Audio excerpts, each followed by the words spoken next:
Hey everybody, Tim Gresh here, professional bike fitter in Southeastern Pennsylvania. Today's video will discuss 3 of the exact same bike, but what makes them all very different because they were all built based off of each individual rider who will be receiving them. And let's get started. So here we have a Time Alpe X road bike. Here's another one. And here's another one. Kind of a unique scenario here in the shop where I have 3 different bikes that I'm custom building for 3 different customers. It's a great scenario where I can show you how different bikes can be built when you're building it fit first. Typically, bikes are assembled in advance based off of averages and stock fashion, and you don't have any say over the little characteristics of the bike. Now, for me as a professional bike fitter, when I think of a bike, I think of a frame and parts. Ultimately, a bike is a sum of its parts. Now, you as the customer may think of a bike as just the bike, but there's a lot more to it than that. So I'm gonna go through each of these 3 bikes, show you the customizations that we did to each of them, and hopefully that will illustrate the value of considering a custom built bike.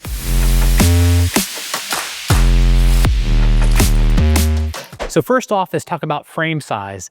This is an extra small, this is a medium, and this is a large.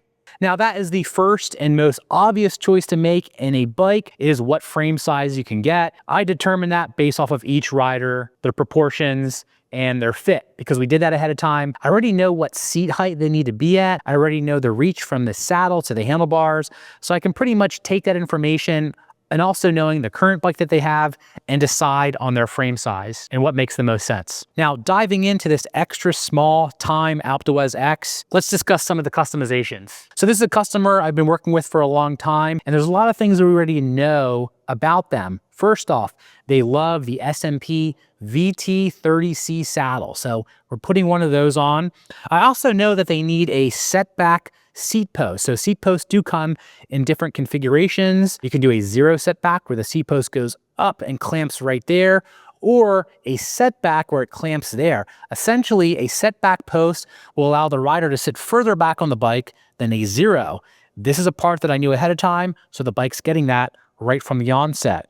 Along with the cranks, we're doing Jacob 155 cranks because this customer absolutely loves 155 cranks. They perform really well on those. So we're putting those on right from the get-go. Handlebars, we're doing FSA compact bend bars. These are actually ultra compact bars. So the reach from here to here is very shallow and allows the shift levers to be closer back to the rider than a bar that is more of a standard compact. Again, determined because of their fit. There's a certain reach from the nose to the shifters that I want for this rider. I knew that ahead of time and could make that decision for them. The width of the bars is a 38 centimeter for their shoulder width. Stem is a 60 millimeter to allow for the proper reach. Now on to some other things, non-fit related, and these are just things that you can do because you're building a bike from the ground up. Tire width, we're doing a 32C tubeless, that way they can run lower tire pressure, make the bike a little bit more comfortable. One complaint about their current bike is it just feels a little bit harsh. So we're doing that for them as well. Wheels are carbon from Boyd.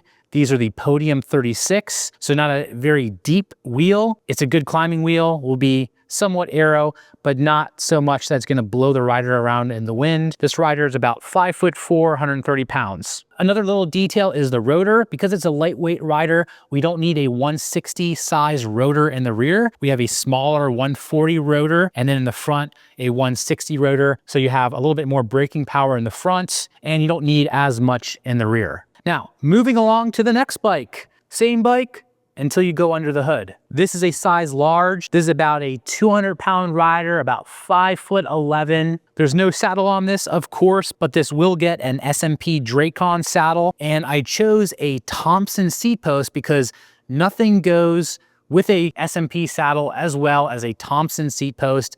The clamping mechanism up here is very secure, lots of adjustability. I love Thompson seat posts. Crank length, we went with 165s. Their current bike is a 170, but we decided to go ahead and go shorter on that. A crank set, in this case, this is an Ultegra. This is about a $400 item. So again, you buy a bike stock, it's gonna have a crank length on here that was predetermined for you. And to change that after the fact, you're gonna spend about 400 bucks for another crank length, and then you're gonna have the old cranks just kind of sitting around, and you're probably not gonna be able to sell them. It's not very efficient and it's very wasteful. Onto the handlebars. I made a video on these. These are the coefficient road race bars that have a very unique swope. So they actually kind of sweep backwards and also sweep downwards this way. Check out the video review that we did on that with Jack, but this rider wanted these on, so we installed those. They have some internal routing through here, so best to know what handlebars you want ahead of time before doing all of the routing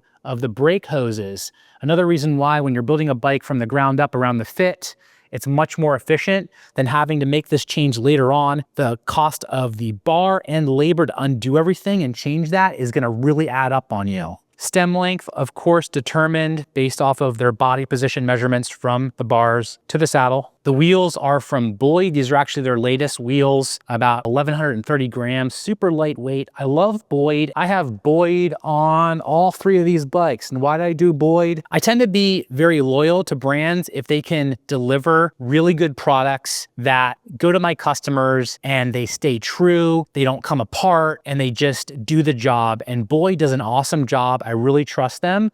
So why not just stick with one brand that works really, really well? The tires that the customer wants on here are 32C, so we're gonna go ahead and do that and set it up tubeless. Now, like I mentioned on the size small bike, we had a smaller rotor in the rear. On this bike, because it's a bigger rider, we went ahead with the full size rotor on the rear, maximum stopping power, heavier rider, and then the same size rotor in the front. Now, last up is the medium frame. So this lucky customer is actually getting their bike today. So this is fully complete and ready to go. Also a Cell SMP saddle. If you know me, you know that I love Cell SMP saddles. I find that I can fit most people on an SMP saddle as long as you get the right model. There's a lot to choose from. I have a couple cool videos on my channel that discuss all the different options, but we have their SMP on here configured exactly where I want it in terms of fore aft, height, and angle. I know the reach from here to the bars, so I have the correct stem on there. I know the amount of drop from the bars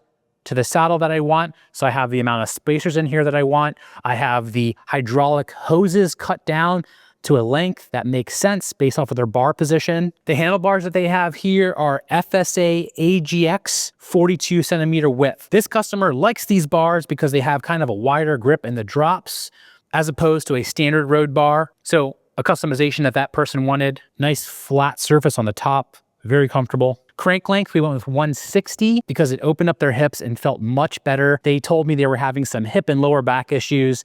And once we tested that shorter crank on my sizing cycle over there, it worked out really well. So we did that ahead of time, saving them again, like about a $400 part that they would have to do after the fact. Wheels, Boyd yet again.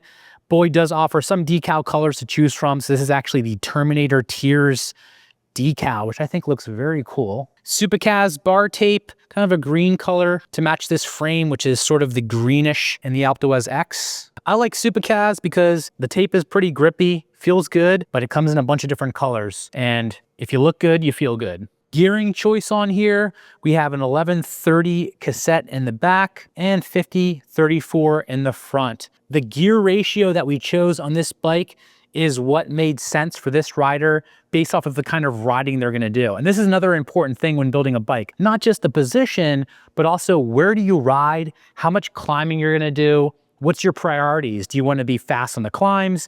Do you wanna be fast on the flats? Are you doing group riding? Things like that. And that's factored in when we're building a bike like this. And also it was factored in, of course, with these two here. We did gearing that made sense for these two very unique riders. The pedals on this bike are actually Shimano with +4mm spindles. So the spindle length here is a little bit longer than stock. And the reason we did that is because this rider, we just want their feet a little bit further from the center line of the bike so that their knees are tracking over their feet. And that's gonna help prevent knee issues. I have a whole video on foot separation width that kind of dives deeper into all that, but we did that because we knew it made sense. Why do I choose Time as a brand that I'm building? Well, it really comes down to the quality. If I'm building a bike around someone's fit, I want quality parts, and Time makes really quality frames that I trust, so it makes sense. I hope you found this video interesting. 3 of the exact same bikes, but not totally exactly the same. They're actually very different when you look under the hood. Thanks for watching, and until next time, enjoy every ride.